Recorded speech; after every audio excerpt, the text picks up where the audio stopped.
अस्सलामुअलैकुम। मोहम्मद अज़हर सिद्दीक अपने प्रोग्राम सियासी गपशप के साथ हाजिर खिदमत है। 13 मई 2024 पीर का दिन है।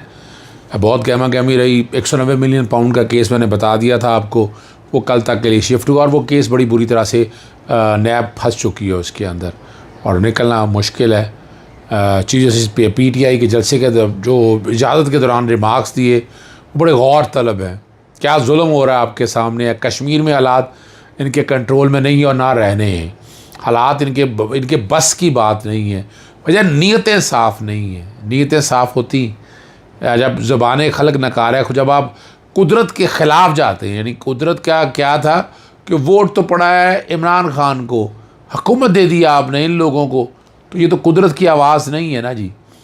और आपने ज़बरदस्ती आपने या दुनियावी तौर पर उसमें हेरा फेरी की, तो इसका नुकसान तो आपको होगा। सहाफ़ियों को हरासा करने के आज खुद केटिस की समाअत के बारे में बात करेंगे। और अल-कादर यूनिवर्सिटी की जो ट्रस्ट के हवाले से ना रजिस्ट्रेशन, वो जस्टिस मियाँ गुल हसन औरंगज़ेब के रिमार्क्स है, जब इमरान खान इक़्तिदार में आएगा तो प्लेट में रख कर दे देंगे। इजाफ़ी नशिस्तें जो हैं 77 वो मुअत्तल कर दी हैं, अभी बैकग्राउंड पे चल जाएगा साथ। और अडियाला जेल में कैदियों में 3 दिन मुलाकात पाबंदी को लगा दी है। सहाफ़ियों को हरासा करने वाला केस के हवाले से मैं आपके सामने बता दिया हुआ है। आगे चलते हैं आपको लेकर। अडियाला जेल में कैदियों से मुलाकात पर 3 दिन के लिए पाबंदी। जेल ज़राए ने कहा है कि पाबंदी का फ़ैसला जेल इतराफ़ में सिक्योरिटी खदशात के पेश नज़र किया है और मुलाकातों में पाबंदी का इतलाक़ 15 मई से रात 12 बजे होगा। और ज़राए ने यह भी कहा है कि पाबंदी का इतलाक़ IG जेल खाना जात के फ़ैसले के बाद किया गया है। जेल इंतज़ामिया को जेल के अतराफ़ में सर्चिंग की भी हिदायत की गई है। ये जो भी बात आप कहें वो बात आपके सामने आ चुकी है। यानी मकसद सिर्फ यही है कि इमरान खान साहब के लिए बड़ा, यानी इनके लिए बहुत ही मुश्किल रास्ता। इमरान खान काबू नहीं आ रहा है इनके। सहाफ़ियों के हवाले से केस की समाअत, बड़े लंबे चौड़े रिमार्क्स दिए हैं। और असतूर, अबसार आलम और मतीउल्लाह जान पर तशद्दुद और अगवा के केसेस में पुलिस की तफ्तीश को गैर तसलीब करार दे दिया। तफ्तीश के लिए अहल अफसरा तैनात किए जाए। 1 माह मुकम्मल करने का हुक्म है। क्या होना है? कुछ नहीं होना जनाब चीफ जस्टिस साहब। आपने बड़े नोटिस वोटिस लिए, वो अंदाज़ा आपको हो जाना चाहिए। और जो मुलज़मान है उसके खाके उन्होंने कहा जी अखबार में शायर करें और मुलज़मान की गिरफ़्तारी के लिए इनामी रकम मुकर्रर करके इश्तिहार दी जाए। मतीउल्लाह जान की मुकम्मल CCTV फुटेज 50 फॉरेंसिक लैब को भेजने का हुक्म दे दिया है। बाकी जस्टिस काजी फ़ाइज़ इब्राहिम में 3 रुकनी बेंच ने समाअत की चकवाल से तल्लुक़ रखने वाले दरख्वास्त गुज़र कमरा अदालत में दरख्वास्त दायर करने से मुकर गए। सुप्रीम कोर्ट ने कोड ऑफ कंडक्ट तश्कील देने के लिए 2022 में दरख्वास्त देगी थी और उन्होंने कहा जी हमने तो दरख्वास्त ही दायर नहीं की।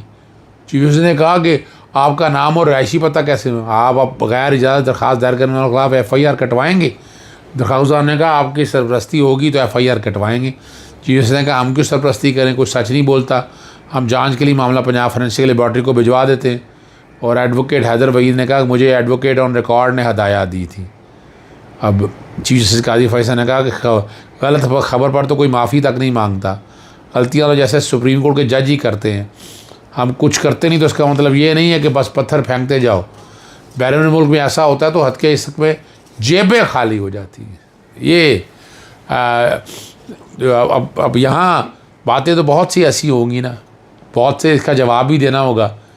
और चौके वजह ये है यहाँ सहाफ़ियों के साथ जितनी ज़्यादती हो रही है, अरशद शरीफ वाला मामला आप आज भी देख लें, उसका डाटा जो है डिटेल में मंगवा रहा हूँ। और अरशद शरीफ वाले मामले के अंदर पूरी तफसीलात जो हैं वो अदालत के सामने रखी जाएंगी और अदालत को बताया जाएगा कि जुडिशल इंक्वायरी बनाने के लिए मैं कब से कोशिशें कर रहा हूँ। सदर पाकिस्तान आरफ अलवी का जवाब भी आया था। यानी 2021 से लेकर अब तक जो मैंने कोशिशें की है वो इंशाल्लाह इस्लामाबाद हाई कोर्ट के सामने रखेंगे। इस्लामाबाद हाई कोर्ट में एक और बड़ी अहम समाअत थी, अल-कादर ट्रस्ट की रजिस्ट्रेशन। और इस पर जस्टिस मियाँ गुल हसन औरंगज़ेब के रिमार्क्स बड़े ज़बरदस्त हैं कि इमरान खान जब कल इक़्तिदार में आएंगे तो अल-कादर ट्रस्ट की रजिस्ट्रेशन प्लेट में रख कर दी जाएगी। और अलकादर ट्रस्ट के नए इस्लामाबाद ट्रस्ट एक्ट के तहत रजिस्ट्रेशन की दरख्वास्त पर जस्टिस मियां गुल हसन औरंगज़ेब ने कहा कि ज़हन में रखें मौजूदा हुकूमत सिर्फ 5 साल के इक़्तिदार में रहेगी।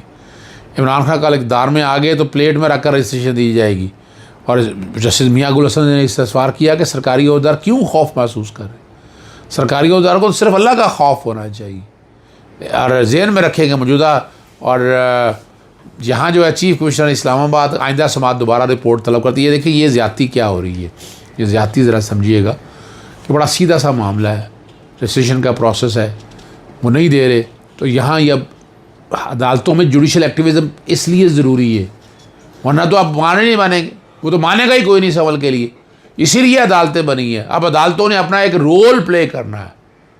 जैसे मैं आज जस्टिस आबिद अजीज़ के पास लार्जर बेंच सेक्शन 215 के हवाले से कहा है, उनके पास गए कि इसकी एक बाकायदा तारीख दे दी जाए जिस तारीख को बेंच बैठी है। जो बाकी 2 जजेज़ हैं वो भी आ जाएंगे, लेकिन केस नहीं लग रहा। और यही मामला जो उस वक्त था पंजाब असम्बली के जो इलेक्शंस का था, 90 दिन में इलेक्शन नहीं करवा रही थी, तो लाहौर हाई कोर्ट का डिवीज़न बेंच ऐसे ही आगे एडजर्नमेंट कर रहा था। यहाँ मैं आपके सामने अब देख लें या लाहौर हाई कोर्ट में ये मामला जब से ज़ेर अल्तवा है, क्या पोजीशन है आपके सामने। पंजाब हुकूमत की जानिब से तलबा में जो मोटरसाइकिलें तकसीम करने का मामला है, मरीम उज़मा बुखारी ने जो अल्फाज इस्तेमाल किए वो तौहीन अदालत के ज़िम्मे में। जब दिल चाहा जो मर्ज़ी दिल चाहा गुफ्तगू शुरू कर दी। ये एक नॉर्मल सी रूटीन बनाई हुई है पंजाब की हुकूमत को मोटरसाइकिलों की पॉलिसी माहौलियाती अंसर को मद्देनज़र रखकर मरतब करने की। और वजह क्या है, यहाँ पर पहले मोटरसाइकिलों ने इतना कंजेशन है, बुरा हाल किया हुआ है। मकसद ये है कि आप बड़े बसों में आए ना, यानी आपने मेट्रो वाले बना दी, मोटरसाइकिल देनी क्यों है, चाहे बाइक क्यों देनी है। यहाँ तो ट्रैफिक का रश है, यानी वो आपने माहौल तो बचा लिया। यही बसें चलाएं आप जो बकायदा या सोलर से चले या बैटरी से चले। ये जो बात सारी सामने है ना, ये रखी हुई है। जैसे शाहिद करीम का वज़ीर इत्तलात पंजाब के स्मोक के मामले में समात में के बारे में इजहार नाराज़गी का इजहार किया। वज़रा के पास बोलने को और बहुत कुछ है, इस स्मोक के मामले में बोलने की ज़रूरत नहीं है। हुकूमत वज़रा अदालत बारे बयानबाजी से गुरेज़ करे और स्मोक के हवाले से ये जो है ना मोटरसाइकिलों की तकसीम के मुतालिक अदालती समात के बारे में तबसरा किया।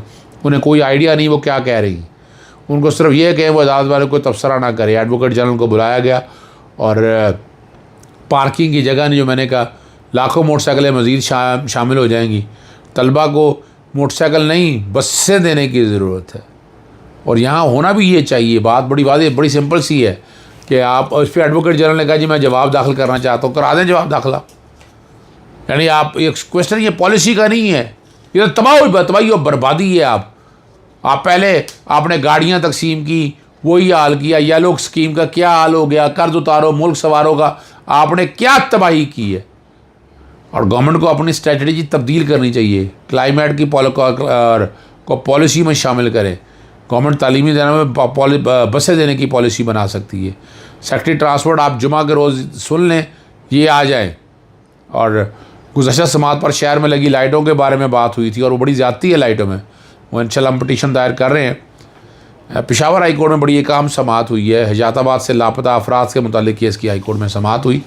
जस्टिस एजाज अनवर ने advocate general IG police Akhtar Hayat Gandapur CCP और दीगर पुलिस अफसरान को अदालत के रात के तरीके में हयाताबाद से 3 अफराद अगवा किए गए। लापता अफराद के लिए दरख्वास्त का भाई गया तो उसे भी उठा लिया गया। इतने बड़े वाक़े का पता पुलिस को नहीं चलता तो क्या कर रही है पुलिस? तफ्तीश कर रही है, जो भी पेशरफ्त होगी आगाह करेंगे। IG कहते हैं वीडियो में जो यूनिफॉर्म में लोग नज़र आ रहे हैं ये पुलिस के नहीं है। हुकूमत ऐसी वाक़ों के लिए CCTV फुटेज कैमरे लगा रही है। एडवोकेट पेशावर जहाँ कैमरे लगे हों तो उनको ख़त्म कर दें, फिर रेड करें, किसी को पता ही नहीं चलेगा कि आपने तफ्तीश की है ये क्या हुआ। आपने SP कैंट की सरबराही में कमेटी बनाया, इन वीडियो को देखा और वीडियो नादरा को भेजे कि किसी की शनाख्त हुई। ये आम सी बात है। क्या ये लोग अफ़गानिस्तान से आए थे, क्या पता नहीं चला? मैं पुलिस के पास गया तो वहाँ मेरी बात ही नहीं सुनी गई। ये रिपोर्ट में कहा गया लोग थाने जाते हैं तो उनको भी खामोश किया जाता है, उनकी रिपोर्ट दर्ज नहीं की जाती। जो लोग पुलिस स्टेशन जाता है तो उसको उठा लिया जाता है। अगर किसी ने उठाया और आप उसका नाम नहीं ले सकते तो फिर उनको कहें कि आप आराम से बैठ जाएं, खुद आ जाएगा जैसे इजाज़ अनवर, और अमन व अमान की ज़िम्मेदारी पुलिस की ज़िम्मेदारी, यार आपको पता नहीं क्या हुआ है। ऐसा नहीं होता कि किसी नामालूम अफराद के ख़िलाफ़ FIR दर्ज करें। और हैदराबाद में ऐसा वाक़या, इतनी बड़ी तादाद में पुलिस गाड़ियाँ, और पुलिस को नहीं पता कि ऐसा नहीं हो सकता। FIR मुतलका पुलिस अफसरान के ख़िलाफ़ दर्ज होगी, किसी नामालूम अफराद के ख़िलाफ़ नहीं होगी। 7 दिन का उन्होंने कहा टाइम देता हूँ, देख लें और रिपोर्ट जमा कराएँ। 15 दिन का टाइम दिया जाए ताकि रिकवर किया जा सके। 15 दिन का वक्त देते हैं, तफ्तीश करें और रिपोर्ट जमा कराएँ।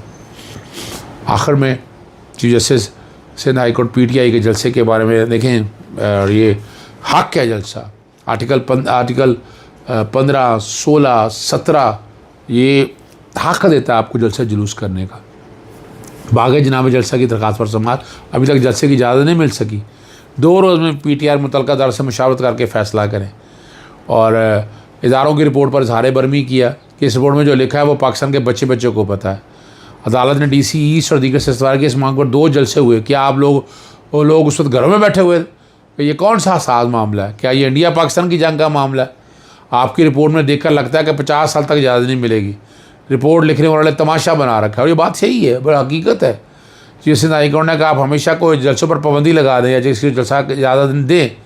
अदालत का किसी सियासी जमात से कोई ताल्लुक़ नहीं है। आप लोग जो फैसला करें तो बेहतर है, वरना हम फैसला करें। और वकील ने बताया कि 26 मई को PTI का जलसा होना है।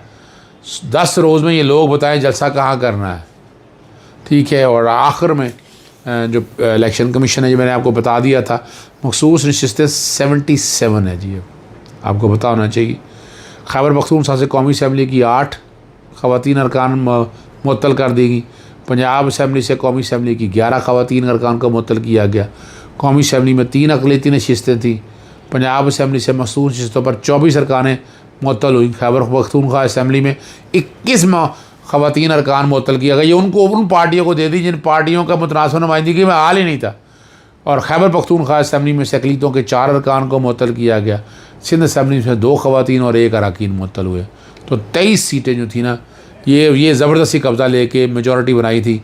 अब इससे क्या हो गया कि आप अक्सर 2 तो एक्सरे नहीं ले सके, और जस्टिस काजी फ़ाइसा का आगे 3 साल के लिए जाने का ख्वाब ही रह गया है। ज़बरदस्ती बनाना चाहे तो वो एक अलग बात है। ये वो एजेंडा है जहाँ बैठ के कुछ ले और कुछ दो की पॉलिसी पे अमल होता है, यानी आइन तोड़ा जाता है। यहाँ पर इस आइन को तोड़ने से रोकना है। इजाज़त चाहता हूँ। अस्सलाम वालेकुम, अल्लाह हाफ़िज़। पाकिस्तान जिंदाबाद।